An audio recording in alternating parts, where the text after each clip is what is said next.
Forum એક સામાન્ય કુટુંબની દેખાવડી યુવતી હતી. તે તેના મા બાપનું એકલું સંતાન હતી. શાળા જીવન પૂર્ણ કરી જ્યારે તેણે કોલેજમાં પ્રવેશ મેળવ્યો ત્યારથી તે જીવનના રંગીન સપનાઓ જોવા માંડી હતી. તેના સપનાઓ ખૂબ રંગીન હતા. તેને એક રાજકુમાર જેવો સોહામણો જીવનસાથી જોઈતો હતો, જે તેને ખૂબ પ્રેમ કરે અને હંમેશા તેની સાથે જ રહે. તેના જીવનમાં ક્યારેય કોઈ પણ પ્રકારનું દુઃખ ન હોય તેવા સુખી લગ્ન જીવનની તેણે ખેવના કરી હતી. તેની સાથે ભણતો કુમાર તેના સપનાઓ પૂરા કરશે તેવો વિશ્વાસ બેસતા તે કુમાર તરફ આકર્ષાઈ હતી. ફોરમને કુમારનો ઉજળો વાન, તેનો ઊંચો સશક્ત બાંધો, તેના થોડાક વાંકડિયા વાળ અને તેના સ્વપ્નિલ આંખો ખૂબ ગમતી હતી. કુમાર પણ સામાન્ય કુટુંબનો યુવાન હતો. તે પણ તેના મા બાપનું એકલું સંતાન હતો. તેના પણ ઘણા સપના હતા. તે પણ જીવનને ભરપૂર માણવા ઈચ્છતો હતો. કુમાર અને ફોરમના વિચારો એક સરખા હોવાથી બંને એકબીજાનો પર્યાય બની ગયા હતા. કોલેજથી છૂટી બંને તેમની એ કોલેજની થોડે દૂર શહેરની મધ્યમાં આવેલ બગીચામાં આવી એક ચંપાના ઝાડ નીચે મૂકવામાં આવેલ લાકડાના બાકડા પર કલાકોના કલાકો બેસી તેમના ભાવિ જીવનના સપના કંડારતા રહેતા હતા. ચંપાના ઝાડની થોડે દૂર મધુમાલતીની વેલ ઊભી હતી. તેના રંગબેરંગી ફૂલો જેવા રંગીન સપના બંનેએ સેવ્યા હતા. તે બંને જણા રોજ આ જગ્યાએ આવીને તેમની મસ્તીમાં મસ્ત થઈ જતા હતા. બંનેના વડીલો તેમના પ્રેમથી વાકેફ હતા. તેથી તેમણે બંનેને લગ્નના બંધનમાં બાંધી લેવાનું નક્કી કર્યું હતું. એટલે બંને એકબીજાને સમજી લેવા માટે લગ્ન પહેલાં સાથે હરવા ફરવાની છૂટ અપાઈ હતી. જ્યારથી તે બગીચામાં આવતા થયા હતા ત્યારથી તેમને આ બાકડા પાસે પડી રહેલા બાબા સાથે લગાવ થઈ ગયો હતો. બંને જણા બાબા માટે તેમનું પેટ ભરાય તેટલો નાસ્તો લઈને જ આવતા હતા. બાબા ચંપો અને મધુમાલતી બંને પ્રેમીઓના નિર્દોષ પ્રેમના સાક્ષી બન્યા હતા. ફોરમ અને કુમાર છૂટથી પ્રેમાલાપ કરી શકે તે માટે બાબા તેમના દ્વારા લાવેલા આ નાસ્તાનું પડીકું લઈ બગીચાના ખૂણામાં ચાલ્યા જતા અને તેમના ગયા પછી જ પોતાની પથારી પર આવીને આરામ કરતા હતા. કોલેજ જીવનના 4 વર્ષ જોતજોતામાં પૂરા થઈ ગયા. એક દિવસે બાબા બીમાર થયા હતા. કુમાર ફોરમ કરતાં થોડોક વહેલો બગીચામાં આવી ગયો હતો. બાબા માથે ઓઢીને સૂતા હતા. તેણે બાબાની પથારી પાસે નાસ્તાનું પડીકું મૂક્યું, જે લેવા બાબાએ પોતાનો હાથ ન લંબાવ્યો એટલે કુમારે બાબાને ઓઢેલી ગોદડી ઊંચી કરી તેમના કપાળ પર હાથ મૂક્યો. બાબાનું માથું ખૂબ ગરમ હતું. તેણે બાબાના હાથ પર પોતાનો હાથ મૂકી ટેમ્પરેચરનો અહેસાસ કર્યો. તેને લાગ્યું કદાચ બાબાને 102 જેવો તાવ હશે. તે તરત તેમના માટે તાવની ગોળીઓ લેવા માટે બગીચાની બહાર ગયો. પરત આવ્યો ત્યારે ફોરમ આવી ગઈ હતી અને બાબાને પથારીમાં બેઠા કરવાનો પ્રયત્ન કરી રહી હતી. બંનેએ સાથે મળી તેમને બેઠા કર્યા અને તાવની ગોળીઓ આપી. બાબા ફરી માથે ઓઢી સૂઈ ગયા. બાબાએ થોડીવાર પછી પોતાના માથે ઓઢેલી ગોદડી ખસેડી લીધી. તેમના આખા શરીરે પરસેવો વળી ગયો હતો. ફોરમ અને કુમાર સમજી ગયા કે હવે બાબાનો તાવ ઉતરી ગયો હતો. બાબાએ નાસ્તાનું પડીકું લઈ પથારીમાં બેઠા બેઠા ભોજન કર્યું અને ફરી સૂઈ ગયા. ફોરમ અને કુમાર પ્રેમાલાપમાં ગૂંથાયા. ફોરમ બોલી, કુમાર, હવે મારા પિતાજીએ આપણા લગ્નની તૈયારી શરૂ કરી દીધી છે. ગોર મહારાજને લગ્નનું મુહૂર્ત કાઢવાનું જણાવી દીધું છે. દાગીના બનાવવા આપી દીધા છે અને કપડાની ખરીદી માટે આજે કાપડ માર્કેટમાં ગયા છે. મને પણ મારી પસંદગીના કપડાં ખરીદવા માટે કાપડ માર્કેટમાં બોલાવી છે. તેમને ખબર છે હું તારા વિના એકલી કાપડ માર્કેટમાં નહીં જાઉં, એટલે તને પણ સાથે લાવવાનું કહ્યું છે. એટલે હું તને લેવા આવી છું. આપણે થોડી વારમાં નીકળીએ, કુમાર બોલ્યો. ઓફો ફોરમ, આજે મારે એક અગત્યનું કામ છે. ઘરે મારા ફોઈ અને પુઆ આવ્યા છે, એટલે મારી બાએ સાંજે જમવામાં મીઠાઈ લઈ જવાનું મારા સિરે નાખ્યું છે. તું એક કામ કર, તારી સ્કૂટી લઈ કાપડ માર્કેટમાં પહોંચ. હું ઘરે મીઠાઈ પહોંચાડી અડધા કલાકમાં ત્યાં આવી પહોંચું છું. ફોરમનો તોબરો ચડેલો જોઈ કુમાર હસી પડ્યો અને બોલ્યો, બેબી, બેર વિથ મી યાર, just for half an hour. Okay bye, કહી કુમાર હાથ હલાવતો ચાલતો થયો હતો. ફોરમ પણ બાબાને તાવ ઉતરી ગયો છે એની ખાતરી કરી કાપડ માર્કેટમાં જવા માટે રવાના થઈ હતી. કુમાર ઘરે મીઠાઈ પહોંચાડી કાપડ માર્કેટ પહોંચ્યો ત્યારે તેને કાપડ માર્કેટની આખી બિલ્ડિંગ ભડભડ બળતી જોઈ થોડાક સમય પહેલાં ત્યાં સિરિયલ બોમ્બ ધડાકા થયા હતા. કુમાર જાણતો હતો કે ફોરમ અને તેના મમ્મી પપ્પા કાપડ માર્કેટમાં હતા. તેને એમની ફિકર થઈ. પોલીસ આખો વિસ્તાર કોર્ડન કરી લીધો હતો. કોઈને ત્યાં જવાની છૂટ ન હતી. 3 બંબા આગ બુઝાવવાના કામે લાગી ગયા હતા. ફાયર બ્રિગેડના સ્ફૂર્તિલા જવાનો લોકોને બચાવવાની કામગીરીમાં કાર્યરત હતા. માર્કેટમાં ફસાયેલાઓને ભયભીત અવાજો અને આગથી દાઝી ગયેલાઓના કણસવાના અવાજો આવી રહ્યા હતા. કુમાર આ દુઃખદ બનાવને નજરે જોનાર લોકો સાથે વાતચીત કરી માહિતી મેળવવાનો પ્રયાસ કરી રહ્યો હતો, પરંતુ કોઈ ચોક્કસ અને સ્પષ્ટ માહિતી મળતી ન હતી. દરેક જણ એટલું કહેતા હતા કે આતંકવાદી હુમલો થયો છે, 4 બોમ્બ ધડાકા થયાનું લોકો કહેતા હતા અને ખૂબ મોટી જાન અને માલની ખુવારીનો અંદાજ હતો. મોડી રાત્રે સરકારે સત્તાવાર રીતે જાહેર કર્યું કે પાકિસ્તાન પ્રેરિત એક આતંકવાદી સંગઠને તે હુમલાની જવાબદારી લીધી છે. હુમલામાં કાપડ માર્કેટની ભોંયતળિયાની લગભગ બધી દુકાનોને 70થી 80% જેટલું નુકસાન થયું હતું. લગ્ન સિઝન હોવાથી દરેક દુકાનોમાં કાપડનો વિપુલ જથ્થો હતો જે લગભગ સળગી ગયો હતો. 35 લોકોએ પોતાના જીવ ગુમાવ્યા હતા. અંદાજે 200થી વધારે લોકો ઘાયલ થયા હતા. ઘાયલોને શહેરની વિવિધ હોસ્પિટલમાં સારવાર માટે મોકલી આપવામાં આવ્યા હતા. મૃતકોને શહેરની સિવિલ હોસ્પિટલના મોર્ગમાં રાખવામાં આવ્યા હોવાનું જાહેર કરવામાં આવ્યું. સત્તાવાળાઓએ મૃતકો અને ઘાયલોના સંબંધીઓને હોસ્પિટલમાં જવા સૂચના આપી હતી. આખું શહેર આખી રાત જાગતું રહ્યું. કુમાર ત્યાંથી સીધો સિવિલ હોસ્પિટલ પહોંચ્યો. હોસ્પિટલના બર્ન્સ વિભાગ અને ટ્રોમા સેન્ટરની મુલાકાત લઈ તેણે ફોરમ અને તેના માતા પિતાની ભાળ કાઢવાની કોશિશ કરી. તેણે તેમને ત્યાં જોયા નહીં એટલે બીજી હોસ્પિટલમાં જતા પહેલાં સિવિલ હોસ્પિટલના મોર્ગમાં પહોંચ્યા. મૃતકો પર સફેદ ચાદરો ઓઢાડવામાં આવી હતી. ઘણા લોકો પોતાના સ્વજનોની તપાસ કરવા ત્યાં ઉપસ્થિત હતા. કુમારે એક પછી એક ચાદર ઊંચી કરી મૃતકોના ચહેરા જોયા. તે ફોરમના માતા પિતાને મૃતકોમાં જોઈ ડઘાઈ ગયો.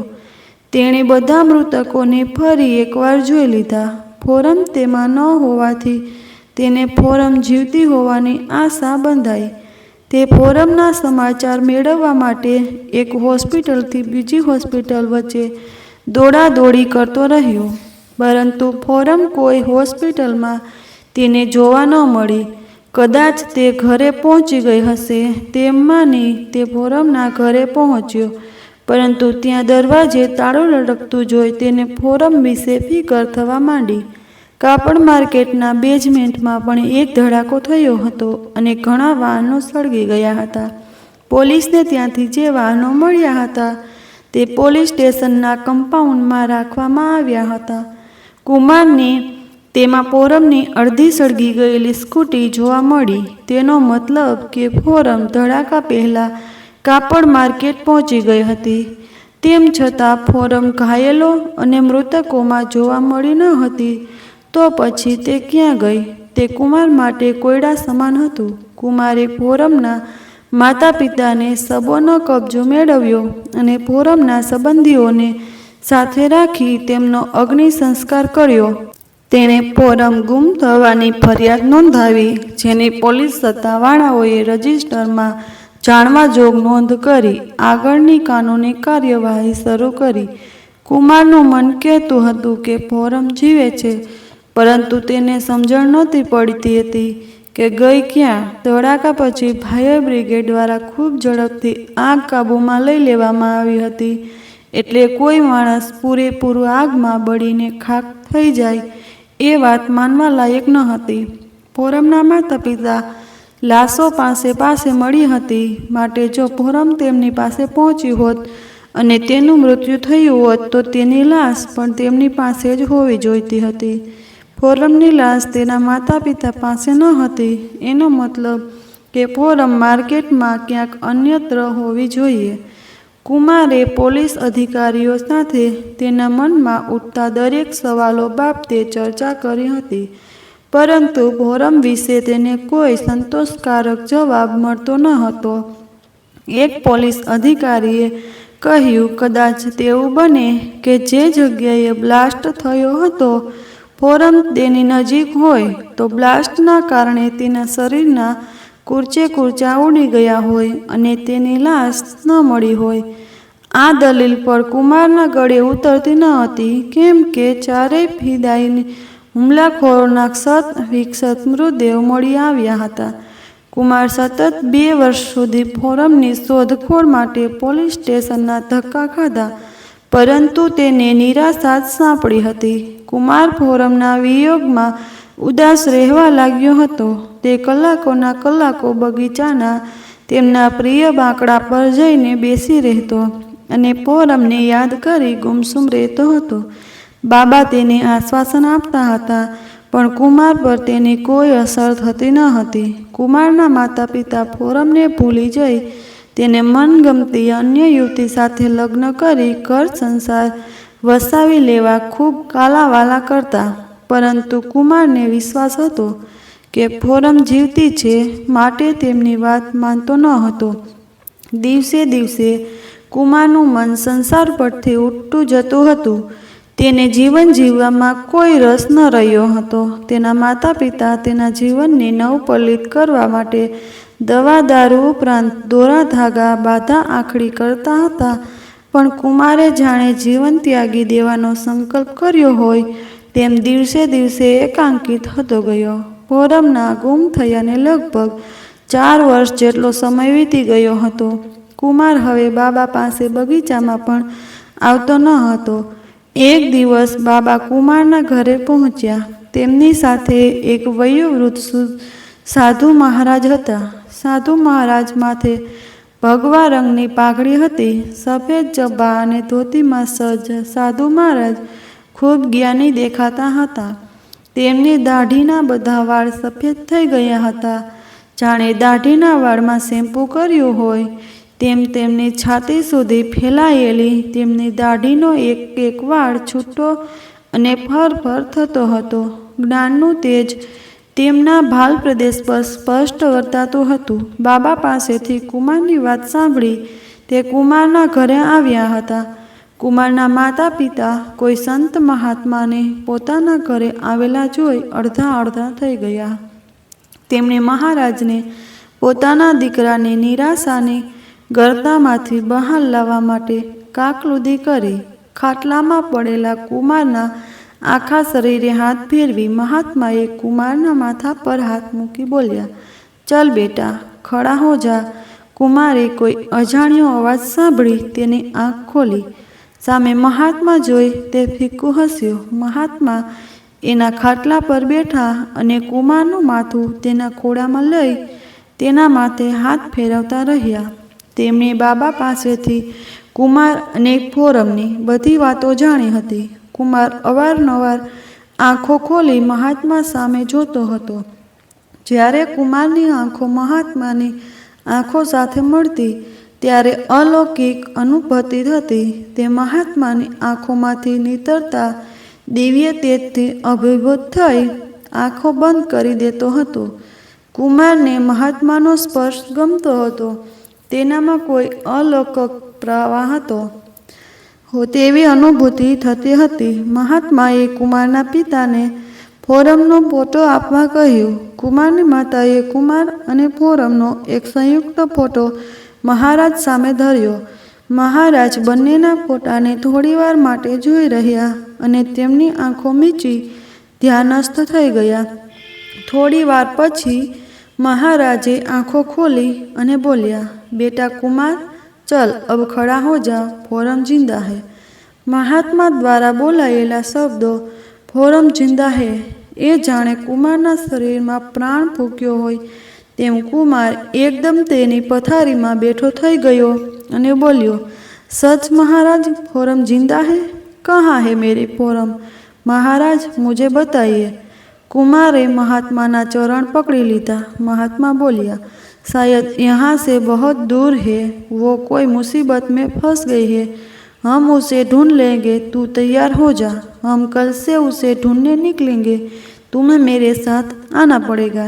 કુમારે મુખ સંમતિ આપી. બીજા દિવસે કુમાર જરૂરી સામાન અને પૈસા લઈ માતા પિતાના આશીર્વાદ મેળવી સાધુ મહાત્મા સાથે તેની પ્યારી ફોરમ શોધવા નીકળી પડ્યો. ઉત્તર પૂર્વ રાજ્ય આસામનું કોકરાઝાર શહેર તેના નૈસર્ગિક સૌંદર્ય માટે પ્રખ્યાત છે. ગોરાંક નદીના રમણીય તટે હિમાલયની પર્વતમાળાની તળેટીમાં વસેલા આ ખૂબસૂરત શહેરમાં આચ્છાદિત ધવલ શિખરો પર જ્યારે સૂર્યની કિરણો પડે ત્યારે જ નયનરમ્ય દૃશ્ય રચાય છે. તેનું શબ્દોમાં વર્ણન કરવું શક્ય નથી. તેની ખૂબસૂરતી જોઈને જ માણવી પડે. કોકરાઝાર તેની નૈસર્ગિક સૌંદર્યની સાથે સાથે પરદેશી ઘૂસણખોરોના કારણે હંમેશા ચર્ચામાં રહે. સરકાર દ્વારા કોકરાઝારમાં ઘૂસણખોરી પરદેશી મહિલાઓ માટે એક ડિટેન્શન કેમ્પ બનાવવામાં આવ્યો હતો, જેમાં ભારતીય નાગરિકત્વ ન હોય ધરાવતી એવી મહિલાઓને આશ્રય આપવામાં આવે. આ ડિટેન્શન કેમ્પમાં આશરે 400 મહિલાઓનો સમાવેશ કરી શકાય તેટલી જગ્યા છે. પરંતુ પાડોશી બાંગ્લાદેશમાંથી ખૂબ ઘૂસણખોરી થતી હોવાથી સરકારને મજબૂરીવશ 400 કરતાં પણ વધારે મહિલાઓને રાખવી પડતી હતી. મહિલાઓ સાથે તેમના બાળકો પણ રહેતા હોવાથી કેમ્પમાં કીડિયારું ઉભરાતું હોય તેમ માનવ હતા. ફોરમ પણ તે પૈકીની એક હતી. 400 મહિલાઓ વચ્ચે 2 બાથરૂમ અને 4 સંડાસ હતા. ગોબરા ગંધાતા આ માહોલમાં ફોરમે 7 વર્ષ કાઢ્યા હતા. આજે તેના માટે સોનાનો સૂરજ ઉગ્યો હતો. આજે તેને કેમ્પમાંથી છૂટી કરવામાં આવનાર હતી. તેને થતું હતું કે આજે તે નાચે, કૂદે અને તેની સ્વતંત્રતાની મોજ માણે. પણ હજુ તેના માટે થોડોક સમય સુધી હજુ રાહ જોવાની હતી. 7 વર્ષ પહેલાંનો એ ગોઝારો દિવસ ફોરમને યાદ આવી ગયો. ફોરમ બાબાને તાવ ઉતરી ગયો એ ખાતરી કરી કાપડ માર્કેટમાં જવા માટે રવાના થઈ હતી. તે કાપડ માર્કેટના બેઝમેન્ટમાં પાર્કિંગમાં તેની સ્કૂટી પાર્ક કરવા ગઈ ત્યારે તેણે 2 ઈસમોને પાર્કિંગના ખૂણામાં અંધારામાં નાની હાથબત્તીના અજવાળે કંઈક શંકાસ્પદ હિલચાલ કરતા જોયા. તેમના હાથમાં એક ખુલ્લી સૂટકેસ જેવું હતું, જેમાં કોઈ ડિવાઇસ જોડેલી હતી અને તેમાં ઘણા બધા લાલ, પીળા અને વાદળી વાયરો જોડેલા હતા.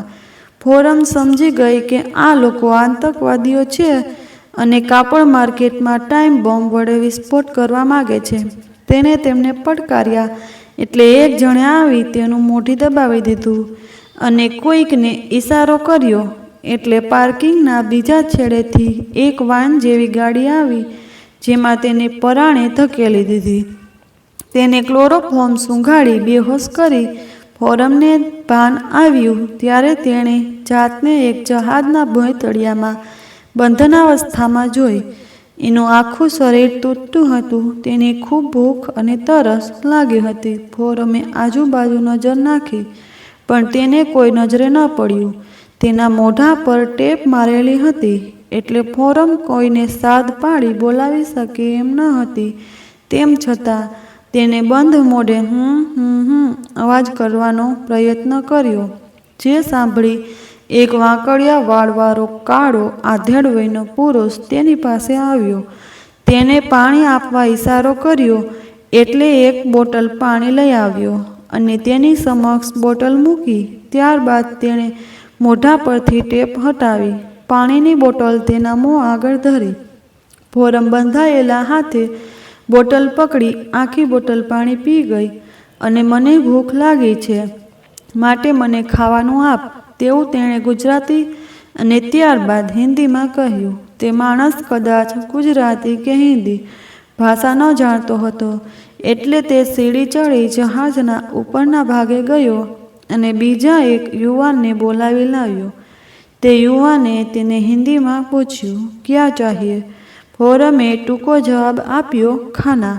તે થોડીવાર પછી થોડીક ઈડલી અને સંભાર લઈને હાજર થયો. તેણે તેના હાથ છોડી નાખ્યા. ફોરમ ભોજન પર તૂટી પડી. હજુ તેના પગ બંધાયેલા હતા. અંધારું થવા આવ્યું હતું. ફોરમ જમીને સૂઈ ગઈ. બીજા દિવસે સવારે ફોરમ જાગી ત્યારે તે સંપૂર્ણપણે બંધન મુક્ત હતી.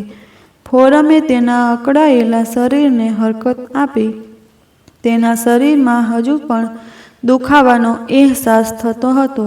જહાજ હજુ દરિયામાં જ હતું. ફોરમ ડરતા ડરતા ધીમે ધીમે સીડી ચડીને જહાજના ભડાકિયામાંથી જહાજના ઉપરના મજલે આવી. અહીં જહાજના મશીનના તીવ્ર અવાજો સંભળાતા હતા અને થોડાક માણસોની ચહેલ પહેલ હતી. એક કાળો યુવાન તેની સામે પ્રગટ થયો. ફોરમે તેને આંગળીના ઈશારાથી ટોયલેટ માટે પૂછ્યું. તે તેને એક લેડીઝ ટોયલેટ પાસે મૂકી આવ્યો. ફોરમ ફ્રેશ થઈ બહાર આવી ત્યારે તે જ યુવાન તેના માટે એક જોડી પુરુષના કપડાં લઈ હાજર થયો અને તેને જહાજના બીજા છેડે બાથરૂમ તરફ દોરી ગયો. અહીંથી તેને દૂર દૂર સુધી અફાટ સમુદ્ર દેખાતો હતો. ફોરમ સમજી ગઈ કે આતંકવાદીઓએ તેનું અપહરણ કર્યું છે અને તેને દરિયાઈ માર્ગે પરદેશ લઈ જઈ રહ્યા છે. પણ તેને એક વાતનું આશ્ચર્ય હતું કે તેને કોઈ કનડગત કરવામાં આવતી ન હતી. ફોરમે બાથરૂમમાં શાવર બાથ લીધું અને બહાર આવી. જહાજ પર સમજી ન શકાય તેવી ભાષામાં લોકો વાતચીત કરી રહ્યા હતા. આ એક કાર્ગો જહાજ લાગતું હતું, કેમ કે તેના સિવાય અન્ય કોઈ પ્રવાસી જહાજમાં ન હતા. ફોરમ જહાજના છેક ઉપરના માળે પહોંચી. ફોરમે જહાજ પર શ્રીલંકાનો ધ્વજ જોયો. ફોરમ સમજી ગઈ કે તેને શ્રીલંકા લઈ જવામાં આવી રહી છે અને જહાજના કર્મચારીઓ જે ભાષા બોલે છે તે ક્યાં તો તમિલ અથવા તો સિંહાલી છે. તે આખો દિવસ ફોરમ મુક્ત રીતે જહાજમાં ફરી અને છૂટથી વિવિધ જગ્યાએ ફરતી રહી. જે યુવાને તેની સાથે હિન્દીમાં વાતચીત કરી હતી તે ક્યાંય દેખાતો ન હતો. અન્ય કોઈ તેની સાથે વાતચીત કરતું ન હતું. રાત પડવા આવી એટલે તેની જાતને ખૂબ ફિકર થવા માંડી. એક શ્રીલંકા યુવાન જે જહાજની એક કૂપેમાં દોરી ગયો. તેણે તેની સાથે અંગ્રેજીમાં વાત કરવા પ્રયત્ન કર્યો, પણ તેને કોઈ જવાબ ન આપ્યો. એટલે ફોરમે તેને હિન્દીમાં, આપણે ક્યાં જઈએ છીએ અને ક્યારે મને છોડવામાં આવશે? તે કદાચ તેની વાત સમજ્યો હતો, પરંતુ કોઈ જવાબ આપ્યા સિવાય ચાલ્યો ગયો. ફોરમ કૂપેનો દરવાજો અંદરથી લોક કરી પથારીમાં પડી. થોડીવાર પછી કોઈએ દરવાજો નોક કર્યો એટલે ફોરમે દરવાજો ખોલ્યો. ગઈકાલવાળો યુવાન જમવાનું લઈ હાજર હતો. તેણે ફોરમ સામે જોઈ સ્મિત કર્યું. ફોરમે પણ સ્મિતનો જવાબ સ્મિતથી આપ્યો.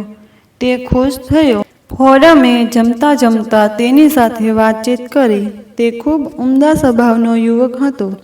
તેને થોડીક વિગતો આપી.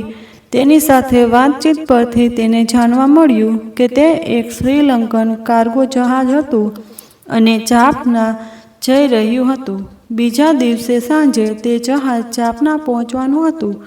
તેને ક્યાં લઈ જવાની છે અને તેનું કોણે અપહરણ કર્યું છે તેની વિગતો તેણે ન આપી, પરંતુ તેને સધિયારો આપ્યો હતો. ફોરમે સંપૂર્ણ સલામત હતી. ફોરમે તેને પૂછ્યું, મને આ જહાજમાં ક્યાંથી બેસાડવામાં આવી હતી? તે બોલ્યો, ગુજરાતના દરિયા કિનારેથી. ફોરમે તેનું નામ પૂછ્યું, જે તેણે ન જણાવ્યું, અને તે ચાલ્યો ગયો. ફોરમે વિચાર્યું, તેના શહેરથી દરિયો ઘણો નજીક છે. તેને મધદરિયે આ જહાજ લાવવામાં આવી હતી. તેનો મતલબ તેનું અપહરણ થયું. તે દિવસે જ તેને દરિયામાં પહોંચાડી હશે. એટલે કે એક દિવસ અને એક રાત જેટલા સમયગાળા માટે તે બેભાન અવસ્થામાં રહી. ફોરમે ગણતરી કરીને વિચાર્યું, તેનું અપહરણ થયાને આજે 3 દિવસ થઈ ગયા હશે. તેના માતા પિતા અને કુમાર તેની ફિકર કરતા હશે. તે દિવસે પછી બોમ્બ વિસ્ફોટ થયો હશે કે કેમ? કોઈ જાનહાનિ થઈ હશે કે કેમ? વગેરે વિચારો કરતાં કરતાં ફોરમને ઊંઘ આવી ગઈ. બીજા દિવસે સવારે પક્ષીઓનો મધુર કલરવ સાંભળી ફોરમ જાગી ગઈ. તેણે વિચાર્યું, પક્ષીઓ બોલે છે, માટે હવે કિનારો નજીક હશે. ફોરમ સ્ફૂર્તિથી જહાજના તૂતક પર આવી ગઈ. તેને ઘણો દૂર કિનારો દેખાઈ રહ્યો હતો. દૂર દૂર વૃક્ષોની હારમાળાઓ દેખાતી હતી. જહાજની આસપાસ આકાશમાં પંખીઓ ઉડતા હતા અને શિકાર માટે અવારનવાર દરિયામાં ડૂબકી લગાવી નાની નાની માછલીઓ પોતાની ચાંચમાં પકડી તેમની ઉદર તૃપ્તિ કરતા હતા. કિનારો નજીક હોવાનું જાણી તેના હૃદયમાં આનંદની ઉર્મિઓ ઉભરાવા લાગી.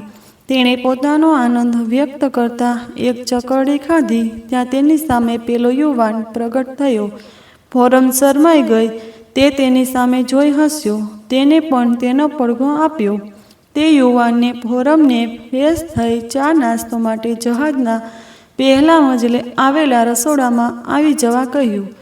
ફોરમ જહાજના રસોડામાં પહોંચી ત્યારે જહાજના ક્રૂ મેમ્બર્સ ડાઇનિંગ ટેબલ પર બેસી નાસ્તો કરી રહ્યા હતા. લગભગ 15 થી 17 જેટલા માણસો હતા. તે બધા સી ફૂડ આરોગતા હતા. જે જોઈ ફોરમને એક ઉબકો આવી ગયો. ફોરમ રસોડામાંથી દોડીને તેની કૂપેમાં આવી ગઈ. ફોરમ રડી પડી. થોડીવાર પછી પેલો યુવાન તેના માટે ઉત્તપમ અને કોફીનો મગ લઈ હાજર થયો. ફોરમે નાસ્તો કરવાની ના પાડી અને રડતી રહી. પેલા યુવાને કહ્યું, મેડમ नाश्ता कर लीजिए, जहाज में वेजिटेरियन फूड नहीं पकता, इसलिए आपको शाम तक दूसरा कुछ नहीं मिलेगा. તેને ચૂપચાપ નાસ્તો કરી લીધો. ફોરમે પેલા યુવાનને આજે ફરી તેનું નામ પૂછ્યું. તેને હસીને કહ્યું, मेरा नाम मुथाई है. इंडियन हो? नहीं, श्रीलंकन. फिर भी तुम हिंदी समझ लेते हो, ये बहुत अच्छी बात है. जवाब આપવાના બદલે તે ફક્ત હસ્યો. આજ કોન સા ડે હે? સન્ડે. તેનો જવાબ સાંભળી તેને વિચાર્યું, તેના અપહરણ થયાને 5 દિવસ થઈ ગયા હતા. આ 5 દિવસોમાં તેના માતા પિતા અને કુમાર પર શું વીત્યું હશે? ફોરમ ચિંતાતુર હતી. તેમ છતાં ફોરમે મુથાઈને પૂછ્યું, ન્યૂઝપેપર મિલેગા? તે હસ્યો અને બોલ્યો, क्या काम है? बस यूं ही समाचार जानने के लिए. क्या जानना है? गुजरात में कोई बॉम्ब धमाका हुआ है? हाँ, सीरियल ब्लास्ट हुए हैं, कई इंसान मारे गए हैं. ફોરમ તે યુવાનની વાત સાંભળી ખૂબ દુઃખી થઈ ગઈ. ફોરમે મુથાઈને તે બ્લાસ્ટ બાબતે તે જે જાણતો હોય તે બધું જ જણાવવા વિનંતી કરી. મુથાઈએ જે વાત કરી તે મુજબ તે દિવસે 4 બોમ્બ બ્લાસ્ટ થયા હતા. કાપડ માર્કેટના બેઝમેન્ટ અને 3 માળ પર 1 મિનિટના અંતરે એક સાથે બ્લાસ્ટ થયા હતા અને ઘણા માણસોની જાનહાનિ થઈ હતી. આ બોમ્બ બ્લાસ્ટમાં પાકિસ્તાની આતંકવાદી ગ્રુપનો હાથ હોવાનું ખુલ્યું હતું. બોમ્બ બ્લાસ્ટ કરનારા માનવ બોમ્બ હતા અને બ્લાસ્ટમાં તેઓ પણ મરી ગયા હતા. એટલે કોઈ આતંકવાદી જીવતો પકડાયો ન હતો. તેને પાછળથી ખબર પડી હતી કે તેનું અપહરણ કરીને આતંકવાદીઓ તેને વાનમાં લઈને ભાગી ગયા. પછી 20 મિનિટમાં 4 બ્લાસ્ટ થયા હતા, જેમાં ઘણા માણસોએ પોતાનો જીવ ગુમાવ્યા હતા. તેના માતા પિતાએ પણ પોતાના જાન ગુમાવ્યા હતા. તેનું અપહરણ કરીને તેને વાનમાં બેહોશ કરીને તે શહેરની બહાર નીકળી ગયા હતા અને ભાવનગરના દરિયા કિનારા પાસે છુપાવી રાખેલી એક મોટર બોટ મારફતે તેઓ તેને પાકિસ્તાન લઈ જવા માગતા હતા, પરંતુ ભારતીય કોસ્ટલ ગાર્ડની નાકાબંધીથી તે આખી રાત મોટર બોટ લઈ આમ તેમ ભટકતા હતા. મોટર બોટનું ઈંધણ ખતમ થવા આવ્યું ત્યાં સુધી ફોરમ હોશમાં આવી ન હતી, એટલે આતંકવાદીઓ ગભરાયા. તેમણે રેડિયો મારફતે પાકિસ્તાનમાં તેમના આકાઓનો સંપર્ક કર્યો. તેમના આકાઓએ થોડી વાર પછી તેમને જણાવ્યું કે તેમનાથી દૂર શ્રીલંકન જહાજ પાકિસ્તાનથી LTTE માટે શસ્ત્રો લઈ જઈ રહ્યું છે. તેના કેપ્ટન સાથે વાત થઈ ગઈ છે. મારે બધા જ તે જહાજ બેસી જાય તે આતંકવાદીઓ ફોરમની નજરે ના પાડવાની તાકીદ કરવામાં આવી હતી. આ રીતે ફોરમ શ્રીલંકન જહાજમાં આવી ગઈ હતી. ફોરમ પાકિસ્તાનની આતંકવાદી ગ્રુપની અનામત હોય તેને કોઈ કનડગત કરવામાં આવતી ન હતી. તેને પાછળથી જાણ થઈ હતી. સાંજ ઢળવા આવી ત્યારે શ્રીલંકન જહાજ જાફના બંદરની પાસે આવી થોડે દૂર દરિયામાં ઊભું રહ્યું. અંધારું થયું ત્યાં સુધી જહાજ કોઈની રાહ જોઈ રહ્યું હતું. અંધારામાં એક મોટર બોટ તે જહાજ પાસે આવીને ઊભી રહી. થોડી વાર પછી મુથાઈ એક થેલીમાં તેના માટે અંતર્વસ્ત્રો અને 4 જોડી સલવાર કમીજ લઈને આવ્યો, જે પેલી મોટર બોટમાં આવેલા માણસો લાવ્યા હતા, અને બોલ્યો, મેડમ, કપડે ચેન્જ કરકે તૈયાર હો જાઓ. તુમકો મોટર બોટ મેં કહી કો જાને કા હૈ. ફોરમ ગભરાઈ ગઈ. મુથાઈ ખૂબ ભલો યુવાન હતો અને 2-3 દિવસના સહવાસમાં ફોરમને તેના ઉમદા વ્યવહારના કારણે તેના માટે ખૂબ માન થયું હતું. એટલે ફોરમે તેને પૂછ્યું, ભૈયા, તુમ ભી મેરે સાથ આ રહે હો ના? તેણે માથું હલાવી ના કહી. ફોરમ ગભરાઈ. તેને અજાણ્યા લોકો સાથે રાત્રિના સમયે જવામાં ડર લાગ્યો. એટલે ફોરમે મુથાઈને કહ્યું, મેં કંઈ નહીં જાઉંગી. તેણે ફોરમને સમજાવ્યું કે તે પાકિસ્તાની આકાઓની અનામત હોવાથી તેઓ તેને કોઈ શારીરિક નુકસાન નહીં પહોંચાડે, અને જો ફોરમે તેમનાથી છુટકારો મેળવવો હોય તો તેમના આદેશનું પાલન કરવું પડશે, નહીતર તે લોકો તેને ગોળીથી ઉડાડી દેવામાં પણ વાર નહીં કરે. મુથાઈએ ફોરમને ભારે અવાજે કહ્યું, મેડમ, ये हमारी आखिरी मुलाकात है. हम शायद जिंदगी में फिर कभी नहीं मिलेंगे. મુથાઈના અવાજમાં ફોરમથી જુદા થવાનો ગમ જણાતો હતો. ફોરમે વિચાર્યું કે દરિયા કિનારે પહોંચીને મોટર બોટમાંથી કૂદી પડી ભાગી જશે. ફોરમ ચૂપચાપ તૈયાર થઈ ગઈ અને મજબૂત દોરીની સીડી મારફતે મોટર બોટમાં બેસી ગઈ. આ લોકો આગમચેતીવાળા હતા. ફોરમ કિનારા નજીક જઈ દરિયામાં કૂદી ન પડે તેની સાવચેતી રૂપે તે બંધ કેબિનવાળી મોટર બોટ લાવ્યા હતા. ફોરમ મોટર બોટમાં દાખલ થઈ એટલે એમણે કેબિનનો દરવાજો બંધ કરી દીધો. તે સુખ સુવિધાઓથી સજ્જ એક આધુનિક મોટર બોટ હતી. તેમાં 4 પુરુષો હતા. એક ઝટકા સાથે મોટર બોટ શરૂ થઈ. ફોરમ તેના ભાગ્યને કોસતી અંધારાને તાકી રહી. પેલા લોકો બંગાળી ભાષામાં વાત કરતા હતા, જે ફોરમને સમજાતી ન હતી. ફોરમ ચૂપચાપ તેમના સાંકેતિક આદેશોનો અમલ કરતી હતી. દરિયાના મોજાઓનો ઘૂઘવાટ રાતના અંધકારને વધારે ભયાવહ બનાવી રહ્યો હતો. તેને ભૂખ અને તરસ લાગી હતી. ફોરમ વોટર એટલું બોલી એટલે મોટર બોટના ફ્રીજમાંથી પાણીની એક બોટલ અને થોડાક ફળો તેની આગળ મૂકવામાં આવ્યા. ફોરમે ફળો ખાઈ ઉદર તૃપ્તિ કરી પાણી પી લીધું. તેને ઊંઘ આવવા લાગી હતી. તેણે ઊંઘવા માટે જગ્યા કરી આપવા ઈશારો કર્યો. તે પૈકી એક જણ કરડા અને સત્તાવાહી અવાજે બોલ્યો, થોડી દેર ચૂપચાપ બેઠી રહો. તેના સત્તાવાહી અવાજથી ફોરમ ગભરાઈ ગઈ. 4 પૈકી એક માણસે મોટર બોટની એક કેબિન ખોલી ફોરમને અંદર જવા ઈશારો કર્યો. ફોરમ તે કેબિનમાં દાખલ થઈ. તેમાં 2 બેડ હતા અને એક ટોયલેટ હતું. એક ખૂબ મોટું ફ્રીજ હતું જેમાં ખાવા પીવાની વસ્તુઓ ભરેલી હતી. તેણે કેબિનનો દરવાજો અંદરથી બંધ કરી દીધો અને પથારીમાં પડી ગઈ. વિચારો કરતી કરતી તે ક્યારે ઊંઘી ગઈ તેનું તેને ભાન ન રહ્યું. ઉગમણી દિશામાં પ્રભાતનું અજવાળું દેખાવા લાગ્યું. ત્યારે ફોરમની આંખ ખુલી. મોટર બોટ ખૂબ ઝડપે પાણી પર દોડતી હતી. હજુ તેઓ સમુદ્રની વચ્ચે જ હતા. આખો દિવસ અને આખી રાત મોટર બોટ દોડતી રહી. રાત્રે ફોરમને બુરખો પહેરવાની ફરજ પાડવામાં આવી. ફોરમે બુરખો પહેરવાનો વિરોધ કર્યો એટલે એક જણે તેની સામે તો ધરી. ફોરમ ગભરાઈ ગઈ અને કામને તેને બુરખો પહેરી લીધો. તે સમજી ગઈ કે તે લોકો બાંગ્લાદેશ લઈ જવામાં આવશે, પણ પડશે તેવા દેવાશે તેમ માની તેણે એમનો અત્યાચાર સહન કરી લીધો. બીજા દિવસે વહેલી પરોઢે મોટરબોટ બાંગ્લાદેશની દરિયાઈ સીમમાં પ્રવેશે તે પહેલાં ભારતીય કોસ્ટલ ગાર્ડ દ્વારા પરવાનગી સિવાય ભારતીય દરિયાઈ સીમમાં બિન અધિકૃત પ્રવેશ કરવાના ગુના બદલ બાંગ્લાદેશી મોટરબોટને આંતરીને ડિટેન કરી તેમના કબજામાં લઈ લીધી અને ફોરમ તથા મોટરબોટમાં બેઠેલા 4 પુરુષોની ધરપકડ કરી કોસ્ટલ ગાર્ડની કોલકાતા ખાતેની ઓફિસે લઈ ગયા. બસ અહીંથી ફોરમના દુઃખના દિવસો શરૂ થયા હતા.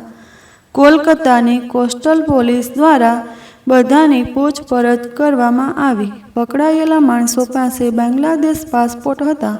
તેમની બોટ બાંગ્લાદેશમાં પણ નોંધાયેલી ન હતી એટલે પોલીસને કોઈ મોટા કાવતરાની શંકા પડી. વધુમાં પકડાયેલા બાંગ્લાદેશી માણસો પૈકી એક માણસે ફોરમને તેની પત્ની તરીકેની ઓળખાણ આપી, જેનો ફોરમે વિરોધ કરી જણાવ્યું તે ખોટું બોલે છે. તેણે અધિકારીને હકીકતમાં તેનું ગુજરાતમાં થયેલા બોમ્બ બ્લાસ્ટના થડેથી અપહરણ થયું હોવાની રજૂઆત કરી, પરંતુ તેની વાત માનવામાં ન આવી.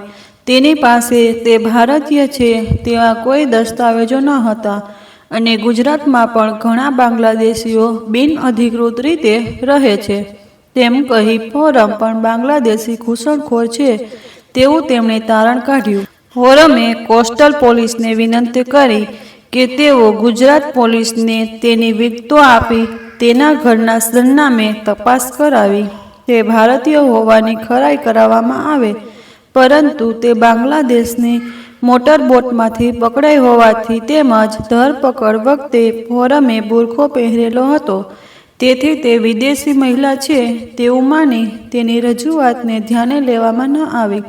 ફોરમ પર કાયદેસરની કાર્યવાહી કરવામાં આવી અને તેને બાંગ્લાદેશી ઘૂસણખોર ગણી સ્થાનિક પોલીસના હવાલે કરવામાં આવી. સ્થાનિક પોલીસે ત્યાંથી ટ્રાન્ઝિટ વોટર પોલીસ પહેરા સાથે ફોરમને કોકરાઝારના મહિલા ડિટેન્શન કેમ્પમાં મોકલી આપી હતી. પેલા 4 બાંગ્લાદેશી માણસોનું શું થયું તેની ફોરમને કોઈ જાણ ન હતી. ફોરમને રાખવામાં આવી હતી જે કોકરાઝારના મહિલા ડિટેન્શન કેમ્પ નર્ક કરતાંય બદતર હતો. તેને ટેન્શન કેમ્પ કહેવાના બદલે જેલ કહેવું વધારે ઉચિત હતું. 400 જેટલી મહિલાઓને સમાવી શકાય તેટલી વ્યવસ્થા હતી, પરંતુ તેમાં આશરે 550 સ્ત્રીઓને રાખવામાં આવી હતી. કેટલીક સ્ત્રીઓ સાથે તેમના નાના બાળકો પણ હતા. જો તેમની સાથે ગણતરી કરવામાં આવે તો આશરે 650 માણસો બકરાની જેમ ભરવામાં આવ્યા હતા. અહીં મુસ્લિમ, હિન્દુ અને બૌદ્ધ ધર્મ પાળતી નેપાળી સ્ત્રીઓ હતી. કેટલીય સ્ત્રીઓ બીમાર હતી. તાજેતરમાં ઘૂસણખોરી કરતા પકડાયેલી 8-10 સ્ત્રીઓ સગર્ભા હતી. આ કેમ્પમાં સગવડના નામે મોટું મીંડું હતું. ઘણા દિવસોથી નાયા ધોયા વિનાના ગંધતા અને ગોબરા બાળકો આમથી તેમ ફરતા હતા. કેટલાય બાળકો ભેંકડો તાણીને કાન ફાડી નાખે એવા તીવ્ર અવાજો કાઢતા હતા. મહિલાઓ અંદરો અંદર બીભત્સ ગાળાગાળી કરી ઝઘડતી રહેતી હતી. અહીં કોઈ પણ જાતની સ્વતંત્રતા નહોતી. સૌને અપરાધી ગણી તેમની સાથે અમાનવીય વ્યવહાર કરવામાં આવતો હતો. કેદીઓને લેવામાં આવે છે તે રીતે ફોરમના હાથની 10 આંગળીઓની છાપ લેવામાં આવી. તેને કેદીની જેમ એક નંબર પણ આપવામાં આવ્યો હતો. હવે તે ફોરમના બદલે નંબરથી ઓળખાવા લાગી હતી. પ્રથમ દિવસે ફોરમને આખી રાત ઊંઘ ન આવી. બીજા દિવસે આખો દિવસ તેણે માંડ માંડ પસાર કર્યો. તેણે 1 અઠવાડિયા સુધી આ જીવતા નર્કમાંથી છુટકારો મેળવવાના વિચારો કર્યા. સૌથી મોટી વિડંબણા ભાષાની હતી. મોટા ભાગે અસમિયા અને બંગલા ભાષામાં લોકો વાતો કરતા હતા. લોકો હિન્દુ અને ઉર્દુ ભાષા સમજતા હતા, પરંતુ બોલતા ન હતા. લગભગ 1 મહિનો પસાર થયો હતો તે રાત્રે એક બાઈને પ્રસૂતિની પીડા ઉપડી. અહીં કેમ્પમાં તે માટે કોઈ અલગ વ્યવસ્થા ન હતી. કોઈ ડૉક્ટરની સેવા ઉપલબ્ધ ન હતી. 4 સ્ત્રીઓએ એક પ્લાસ્ટિકના ટુકડાને પકડી રાખ્યો. તેની આડમાં 2 સ્ત્રીઓએ પ્રસૂતિ કરાવી. તે બાઈને પુત્રી અવતરી હતી. પ્રસૂતિ વખતે તે બાઈની વેદના અને ત્યાર પછીના દુઃખદ ઊંકારા સાંભળી ફોરમ ખૂબ વ્યથિત થઈ ગઈ. તેણે એક મક્કમ નિર્ધાર કર્યો અને બીજા દિવસથી આ કેમ્પના જીવન જરૂરિયાતની સગવડો પૂરી પાડવા એક આંદોલન શરૂ કર્યું. તેણે શરણાર્થી અને ડિટેન્શન કેમ્પ માટે સરકાર દ્વારા સ્થાપવામાં આવેલ રિવ્યૂ કમિટીમાં લેખિત રજૂઆત કરવાની કોશિશ કરી, પરંતુ તેને પરવાનગી આપવામાં ન આવી. તેણે લખેલ દસ્તાવેજ તેના દેખાતા ફાડીને કચરા ટોપલીને હવાલે કરી દેવામાં આવી. તેને કહેવામાં આવ્યું, જ્યારે રિવ્યૂ કમિટી કેમ્પની મુલાકાત લે ત્યારે તે મૌખિક રજૂઆત કરી શકશે. 6 માસ સુધી રિવ્યૂ કમિટી કેમ્પની મુલાકાતે ન આવી. ફોરમને સરકારની નિષ્ક્રિયતા પર ખૂબ ગુસ્સો આવ્યો. તેણે કેમ્પમાં રહેતી મહિલાઓને એકત્ર કરી તોફાનો કર્યા. ફોરમના આ પગલાં સ્થાનિક પ્રશાસને કેમ્પમાં સુવિધાઓ પૂરી પાડવાને બદલે ફોરમ પર અત્યાચારો કરવા માંડ્યા. તેની ધરપકડ કરી 2 દિવસ સુધી તેને સ્થાનિક લોકઅપમાં પૂરી રાખી. ત્યાં તેને મારવામાં આવ્યો અને 2 દિવસ સુધી ભૂખી તરસે રાખવામાં આવી. ફરીથી આવી હરકત ન કરવાની તાકીદ કરી. ફોરમને ફરીથી કેમ્પમાં મૂકી પોલીસ રવાના થઈ ગઈ. 1 વર્ષ સુધી ફોરમ શાંત રહી અને ત્યાંથી છુટકારો મેળવવાના ઉપાયો વિચારતી રહી. તેવામાં એક સ્થાનિક ચેનલની મહિલા પત્રકારે ડિટેન્શન કેમ્પની ગુપ્ત મુલાકાત લીધી. ફોરમે તે પત્રકારને પોતાની દુઃખદ કહાની જણાવી અને કોકરાઝાર મહિલા ડિટેન્શન કેમ્પમાં સગવડોનો અભાવ અને સુખાકારીના નામે કોઈ સુવિધા ન હોવાની વાતો લોકોના ધ્યાને લાવવા વિનંતી કરી. તે પત્રકારે તેમની ચેનલમાં સ્થાનિક ભાષામાં કોકરાઝાર મહિલા ડિટેન્શન કેમ્પમાં મહિલાઓની દયનીય સ્થિતિ તો દર્શાવી, સાથો એક ફોરમ નામની ગુજરાતી યુવતીને ખોટી રીતે બાંગ્લાદેશી ઘૂસણખોર ગણાવી તે કેમ્પમાં રાખી હોવાની વાત ઉજાગર કરી. આ કાર્યક્રમ પ્રસારિત થયા પછી સ્થાનિક પ્રશાસન હરકતમાં આવ્યું. રિવ્યૂ કમિટીએ કેમ્પની મુલાકાત લીધી અને ફોરમની વિગતો મેળવી તેને કાયદાકીય સલાહ અને સહાય પૂરું પાડવાનું આશ્વાસન આપ્યું. બધું કામ મંથર ગતિએ ચાલતું હતું. એ વાતને 1 વર્ષ વીતી ગયા પછી તેને ટ્રિબ્યુનલ સમક્ષ રજૂઆત કરવાની તક આપવામાં આવી. ફોરમની રજૂઆતના સંબંધે ગુજરાત પોલીસ પાસેથી ફોરમની વિગતો મગાવવામાં આવી, જેના સંદર્ભે ફોરમ ગુમ થઈ હોવાની જાણવા જોગ ફરિયાદ ગુજરાતમાં નોંધેલી હોવાનું અને ફોરમનો ફોટો તે ગુમ થયેલ યુવતી સાથે મળતો આવતો હોવાનો અહેવાલ લગભગ 1 વર્ષ પછી પૂરો પાડવામાં આવ્યો. ત્યારબાદ બીજા 2 વર્ષ સુધી તારીખ પે તારીખ પડતી રહી અને તેના કેસની સુનાવણી થતી રહી. સુનાવણી પૂરી થયા બાદ ઘણા લાંબા સમય પછી તેને પોતે ભારતીય નાગરિક છે તેના અસલ દસ્તાવેજો ગુજરાતથી લાવવાની શરતે જામીન આપવાનું નક્કી થયું. ફોરમને ત્યાં કોઈ ઓળખતું ન હોવાથી કોઈ જામીન થવા તૈયાર ન હતું. જે મહિલા પત્રકારે ફોરમની સ્ટોરી ઉજાગર કરી હતી તેની જાણમાં તે વાત આવતા તે ફોરમની જામીન થઈ. આમ લગભગ 7 વર્ષ પછી કાયદાકીય વિધિ પૂરી કરી મોડી સાંજે તેને કોકરાઝાર મહિલા ડિટેન્શન કેમ્પમાંથી જામીન પર છૂટી કરવામાં આવી. પહેલી ભલી મહિલા પત્રકારે તેને વતન આવવા માટે થોડીક રકમની સહાય પણ કરી હતી. તેનું ઋણ માથે ચડાવી ફોરમ વતન આવવા રવાના થઈ. ફોરમને 7 વર્ષ પછી પણ પોતાના પૈતૃક શહેરમાં કંઈ બદલાયેલું લાગ્યું નહીં. શહેરની મધ્યમાં આવેલ તેની કોલેજનું બિલ્ડિંગ થોડું જૂનું જરૂર થયું હતું, પરંતુ એનો રૂઆબ પહેલાં કરતાં પણ વધારે સારો લાગતો હતો. કોલેજ કમ્પાઉન્ડમાં આધુનિક વસ્ત્રો પહેરીને યુવકો અને યુવતીઓ એકબીજા સામે ટીખડીઓ કરી મુક્ત હાસ્ય વેરતા નજરે પડ્યા હતા. તે કોલેજ પર નજર નાખતી રહી અને ઓટો રિક્ષા આગળ વધી ગઈ. કોલેજથી 1 કિલોમીટર અંતરે આવેલ બગીચા આગળ રિક્ષા આવીને ઊભી રહી. તે 1 મિનિટમાં તે તદ્દન નવા રંગ-રોગાનથી સુશોભિત કરવામાં આવેલ બગીચાના પ્રવેશદ્વારને તાકી રહી.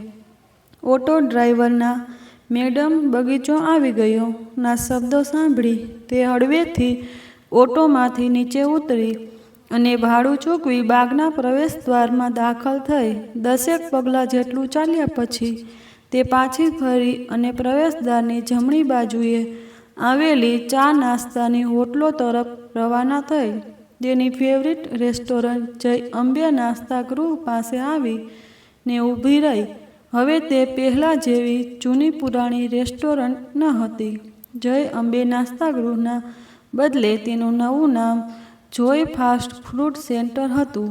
કાચ અને આધુનિક પડદાઓથી સુશોભિત એક શાંત રેસ્ટોરન્ટ જેવી ભાસતી હતી. તે પુશ લખેલા કાચના દરવાજાને ધકેલી રેસ્ટોરન્ટમાં દાખલ થઈ. 7 વર્ષ પહેલાં તે એક ખુલ્લી દુકાન જેવી હતી. કાઉન્ટર પર માથે ગાંધી ટોપી અને કાળો ડગલો પહેરી હવે કાકા બેસતા હતા અને તેમનો દીકરો ગટ્ટુ ગ્રાહકોના ઓર્ડર લેતો હતો. અત્યારે એક 20-22 વર્ષનો દેખાવડો યુવાન કાઉન્ટર પર બેઠો હતો. કાઉન્ટરની પાછળ સુખડના હાર ચડાવેલી દવે કાકા અને ગટ્ટુની તસવીરો હતી, જેના ઉપર તેમની મૃત્યુતિથિ લખેલી હતી. એટલે તે બંનેનો સ્વર્ગાસ્થ થઈ ગયો છે તેવું ફોરમ સમજી ગઈ હતી.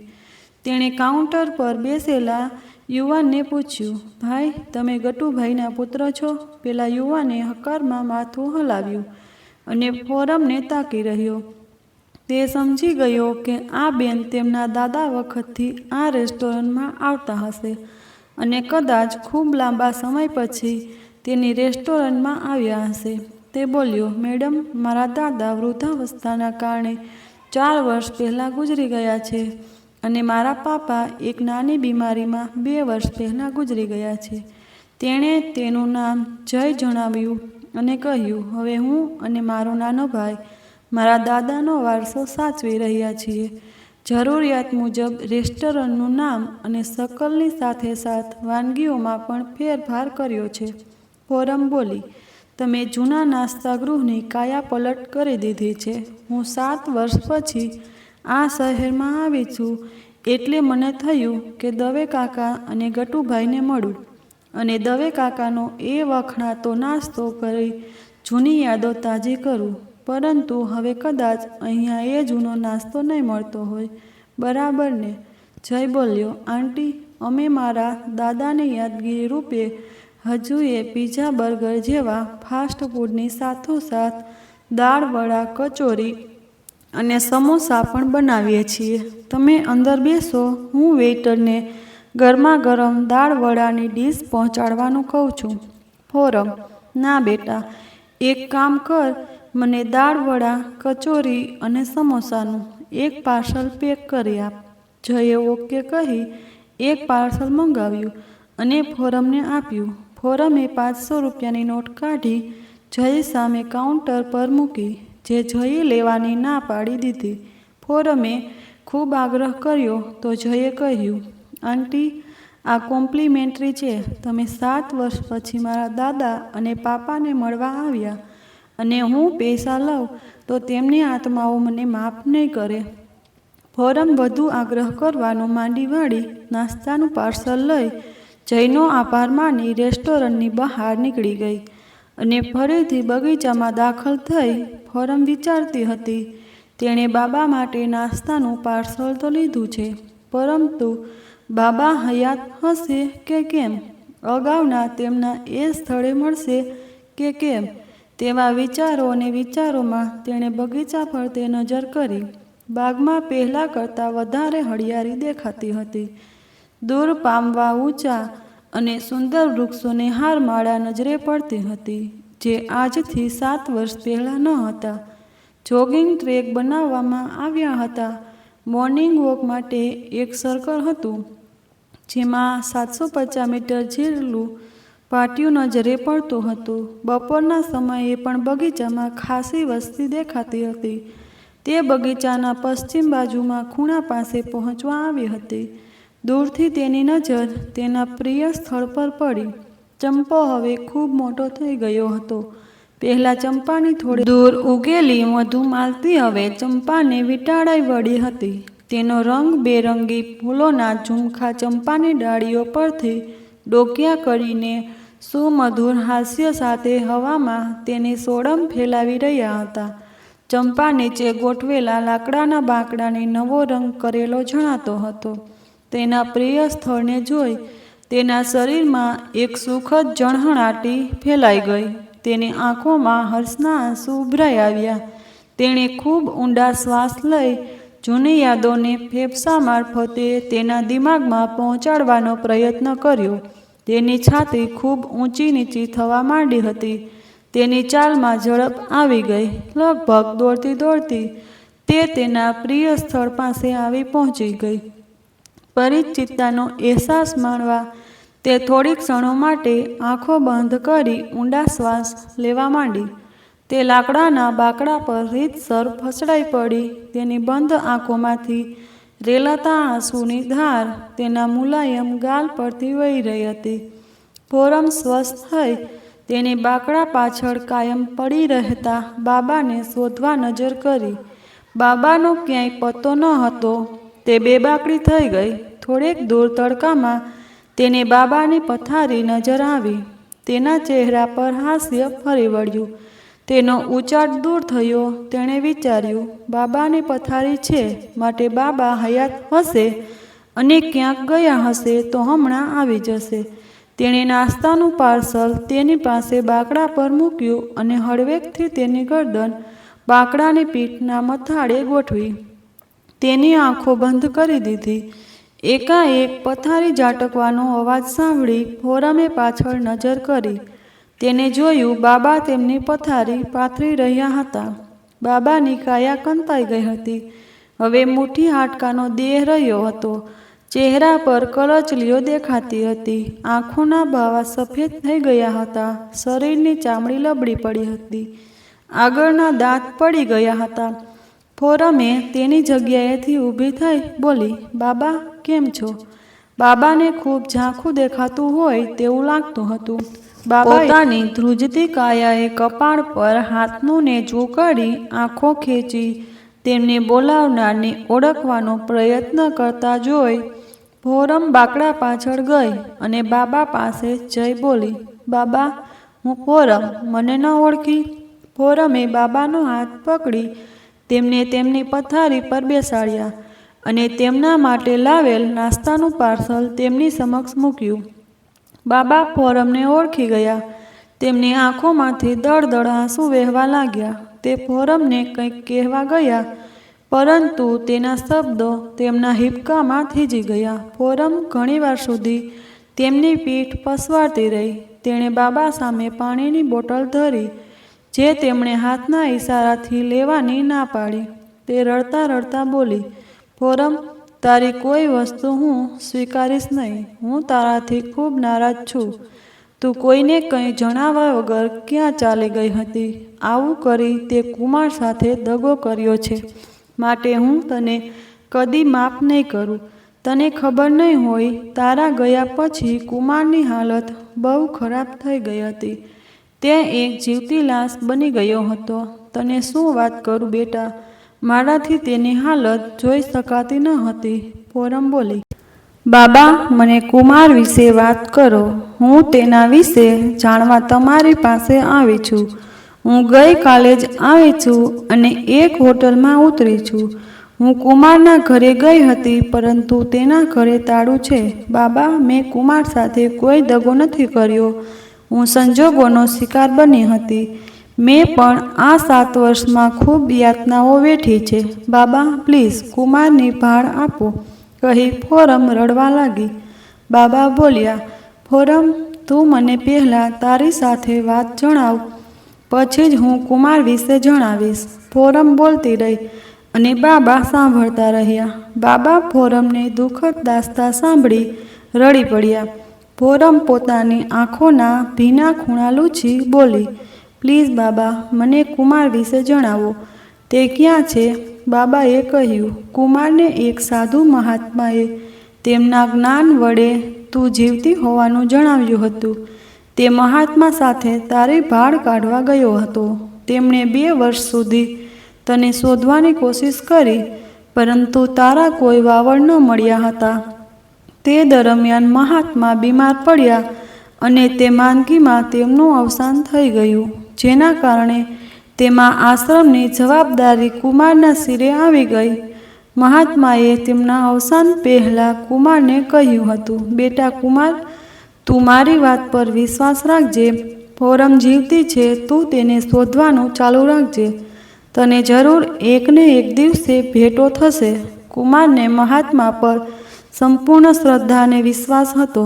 આશ્રમની જવાબદારીના વહનમાં તેના માતા પિતાને અન્યાય ન થાય અને તે તેમની સેવા ચાકરી કરી પુણ્ય મેળવી શકે, તે હેતુસર 1 વર્ષ પહેલાં તે ઘરે આવ્યો હતો અને તેના માતા પિતાને તેની સાથે લઈ ગયો છે. તેણે સંન્યાસ લઈ પોતાનું શેષ જીવન આશ્રમને સમર્પિત કરી દેવાનો નિર્ણય કર્યો છે.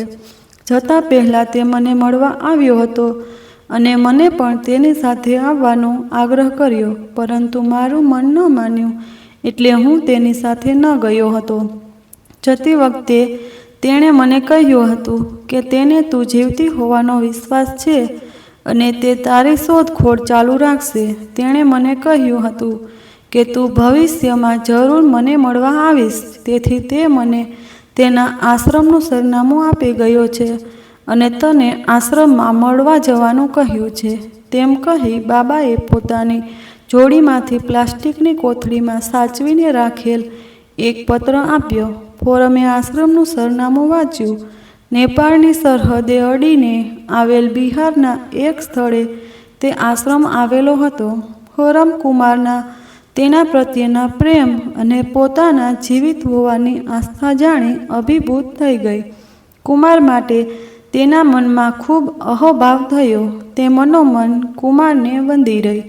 પૂનમે બાબાને પ્રેમથી જમાડ્યા. કોકરાઝાર ખાતે પોતાના ભારતીય હોવાના પુરાવા રૂપે કાનૂની દસ્તાવેજો જમા કરાવી કુમારના આશ્રમમાં જઈ કુમાર સાથે ખભે ખભા મિલાવી શેષ જીવન માનવ સેવામાં પૂરું કરવાના નિર્ધાર સાથે બાબાના આશીર્વાદ લઈ પૂનમ ચાળી નીકળી. પૂનમ દેખાતી રહી ત્યાં સુધી આંખમાં આંસુ સાથે બાબા તેને નિહાળતા રહ્યા. જો આજનો વિડીયો સારો લાગ્યો હોય તો લાઈક અને ચેનલને સબસ્ક્રાઈબ જરૂરથી કરજો.